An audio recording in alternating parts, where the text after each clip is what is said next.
నేను ఆనందపడుతున్నాను, నేను ఎందులో ఆనందపడుతున్నాను. దేవుడు ఎందులో ఆనందం ఉంది? ఒక మనిషి పుట్టుక వలన దేవుడు ఏం ఆశిస్తున్నాడు? దేవుడు దేనిని మనిషి నుండి దేవుడు ఏం ఆశిస్తున్నాడంటే ఆనందపరచండి. మనుషులను ఆనందపరచడం కాదు, దేవుణ్ణి ఆనందపరిచే పని చేయాలి.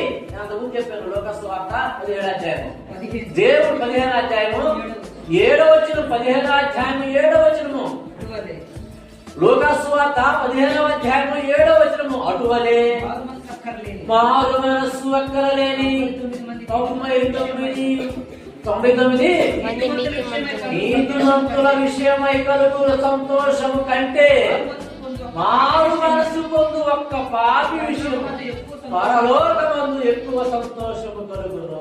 పరలోకమందు ఎక్కువ సంతోషం, పరలోకమందు ఎక్కువ ఆనందం ఎప్పుడంటే ఏమంటే మనకి దూరమైనటువంటి తప్పిపోయిన కుమారుడు మరలా తిరిగి మన దగ్గరికి వస్తే తండ్రికి ఏంది ఆనందం. తండ్రికి అది ఆనందం. తండ్రికి ఆనందం ఎక్కడ ఉన్నదంటే తప్పిపోయిన కుమారుడిని మరలా తండ్రి దగ్గరికి తీసుకొచ్చినప్పుడు ఆనందం. నశించిన దానిని వెతకి రక్షించుటకు క్రీస్తు యేసు ఈ లోకంలో వచ్చిన మాట నశించిన దాన్ని వెతకి రక్షించుటకు మనిషి కుమారుడు ఈ లోకమునకు వచ్చెను. నాశనంలో ఉన్న సమాజం, నాశనంలో పడిపోయిన సమాజం, భయంకరమైనటువంటి క్రూరత్వంతో నిండిపోయిన సమాజం, సమస్తమైన కల్మషంతో నిండిపోయి ఉంది సమాజం.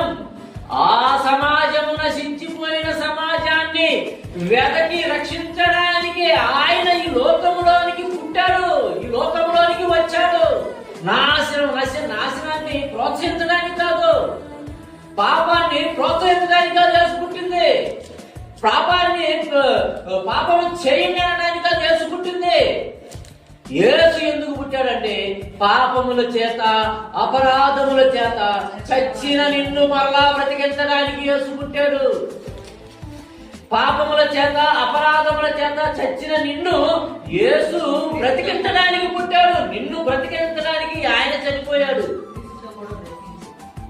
నిన్ను బ్రతికించడానికి ఈ రోజున సమాజంలో దేవునికి దూరమైన పిల్లలు నరులారా తిరిగి రండి అంటున్నాడు కీర్తన 90వ కీర్తనలో.